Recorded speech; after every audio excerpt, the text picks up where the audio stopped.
Hello everyone, welcome to the current affairs classes. आज हमारी date है 10 जनवरी। आज के इम्पोर्टेंट टॉपिक्स को कवर करते हैं।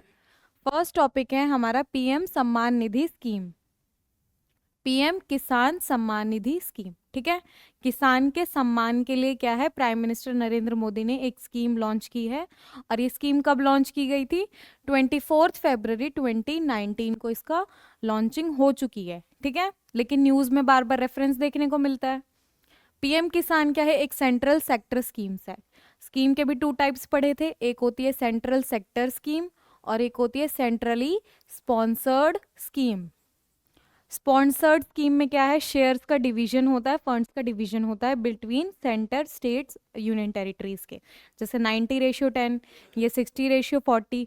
लेकिन सेंट्रल सेक्टर स्कीम में पूरी फंडिंग कहाँ से आती है? पूरी फंडिंग आती है सेंटर के थ्रू ही, ठीक है। सप्लीमेंट करने के लिए financial needs of land holding farmers, मतलब जो लैंड होल्डिंग फार्मर्स है ना, उनकी नीड्स को फुलफिल करने के लिए क्या है, इस स्कीम को लॉन्च किया गया है। फाइनेंशियल बेनिफिट कितना मिलेगा? 6,000 रुपीज का बेनिफिट मिलेगा पर ईयर, और 3 इक्वल इंस्टॉलमेंट्स में क्या है, हमें ये बेनिफिट मिल सकता है एवरी 4 मंथ्स में। Transferred into the bank account of farmer families. और ये जो बेनिफिट्स ट्रांसफर हो रहा है ये कहाँ पे मिलेगा? बैंक अकाउंट के थ्रू हमें मिलेगा। फैमिलीज, किसकी फैमिलीज को? फार्मर्स और उनकी फैमिलीज को। डायरेक्ट बेनिफिट ट्रांसफर मतलब डायरेक्ट ये पैसा है कहाँ पे आएगा? बैंक अकाउंट्स में आ जाएगा। इसी को डीबीटी मोड बोलते हैं। लार्जेस्ट डीबीटी स्कीम है इन द वर्ल्ड, सिर्फ कंट्री में ही नहीं पूरे वर्ल्ड में लार्जेस्ट है, ठीक है।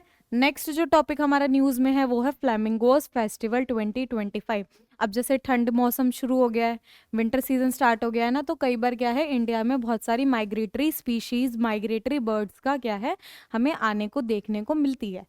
तो फ्लैमिंगो फेस्टिवल क्या है, will be celebrated at the arrival of migratory birds. तो ये फेस्टिवल किस लिए सेलिब्रेट किया जा रहा है? क्योंकि इंडिया में अराइवल हो रहा है माइग्रेटरी बर्ड्स का, स्पेशली फ्लैमिंगोस। और ये कहाँ पे आएंगी? पुलिकट लेक और फिर हमारा नेलापट्टू बर्ड सेंचुरी, जो दोनों कहाँ पे हैं? दोनों इंपॉर्टेंट साइट्स है हमारे आंध्र प्रदेश में। हैबिटेट, फ्लैमिंगोज हमें कहाँ देखने को मिलती है? वाइड वैरायटी ऑफ हैबिटेट्स, जैसे कि lagoons, estuaries, coastal inland lakes, mud flats, यहाँ पे क्या है, हमें फ्लैमिंगोज देखने को मिलती है। कितनी टाइप की हैं? टोटल 6 टाइप की फ्लैमिंगोज होती है, और यहाँ पे उनका क्या है, IUCN रेड लिस्ट स्टेटस भी हमें बताया हुआ है। जैसे ग्रेटेस्ट फ्लैमिंगो का क्या है? लीस्ट कंसर्न स्टेटस है।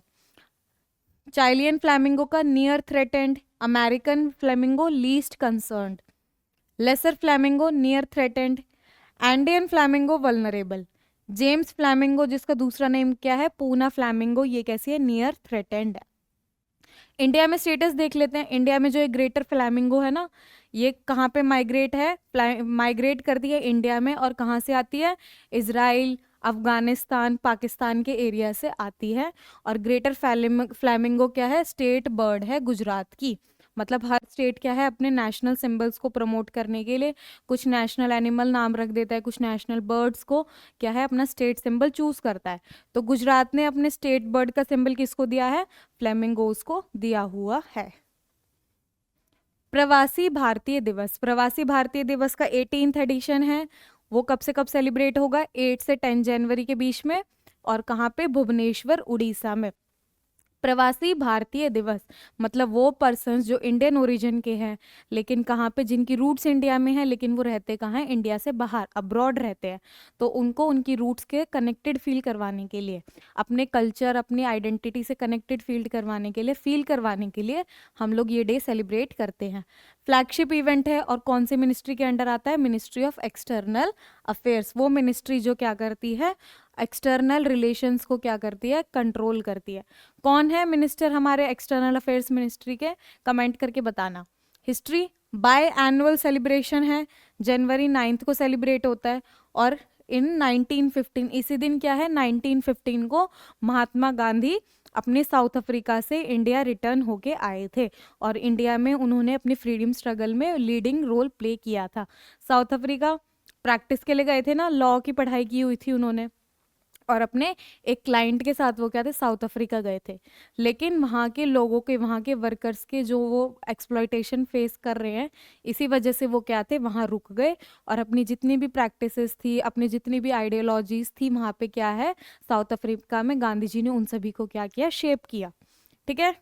थीम क्या है इस ईयर की, डायस्पोरास कंट्रीब्यूशन टू अ विकसित भारत। मतलब जो इंडिया के डायस्पोरा है ना, उसका क्या कंट्रीब्यूशन है, बहुत इंपॉर्टेंट रोल है, क्योंकि ये क्या भेजते हैं, रेवेन्यूज भेजते हैं बाहर से, अपनी फैमिलीज के लिए रेमिटेंस भेजते हैं ना। और यही रेमिटेंस क्या है, इंडियन इकोनॉमी में बहुत इंपॉर्टेंट रोल प्ले करता है, क्योंकि इंडिया के बहुत सारे लोग बाहर जाके वर्क करते हैं और वो क्या करते हैं, इंडिया में अपनी फैमिलीज के लिए रेमिटेंस सेंड करते हैं। ठीक है। और फिर इंडिया के कल्चर को वर्ल्ड लेवल पे स्प्रेड करने में भी इनका कितना इंपॉर्टेंट रोल है। तो डायस्पोरा के कंट्रीब्यूशन को हमें क्या करना है, रिकॉग्नाइज करना है विकसित भारत के लिए। डेवलप इंडिया का जो हमारा क्या है, गोल है, वहाँ पे क्या कंट्रीब्यूशन है। ठीक है। ये आज इस साल की थीम है। Indo Tibetan border force recently news में क्यों था, क्योंकि डायरेक्टर जनरल हैं इंडो तिब्बतन बॉर्डर फोर्स के, उन्होंने बोला है कि आईटीबीपी ने क्या किया है, अपने कम से कम 33 बॉर्डर आउटपोस्ट को, जो चेकिंग के लिए होती है ना, बॉर्डर आउटपोस्ट को क्या किया है, इंडिया चाइना बॉर्डर के क्लोज लेके आए हैं, मतलब और फॉरवर्ड की तरफ मूव किया है towards China border. It is one of the central armed police force, CAPF के अंडर आती है। रेज्ड हुई थी, मतलब इसको बनाया क्या, रेज कब किया गया, 1962 में। रेजिंग डे सेलिब्रेट करते हैं ना हम लोग, जो हमारी आर्म फोर्सेस है। और कब बनाया गया, बैकग्राउंड क्या था, सिनो इंडिया वॉर 1962 के बैकग्राउंड में इसका फॉर्मेशन हुआ है।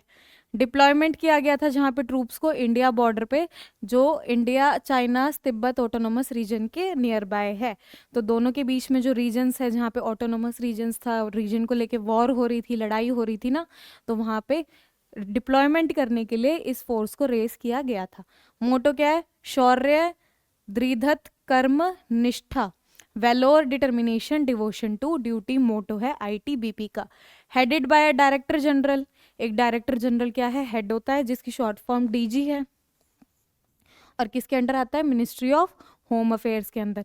मिनिस्टर कौन है होम अफेयर्स के, nodal ministry ministry of home affairs है, और इसका हेडक्वार्टर कहाँ पे है, न्यू दिल्ली में इसका हेडक्वार्टर है। ठीक है। आज की क्लासेस में इतना ही, और वीडियोस के लिए आप चैनल को सब्सक्राइब भी कर सकते हैं। Thank you.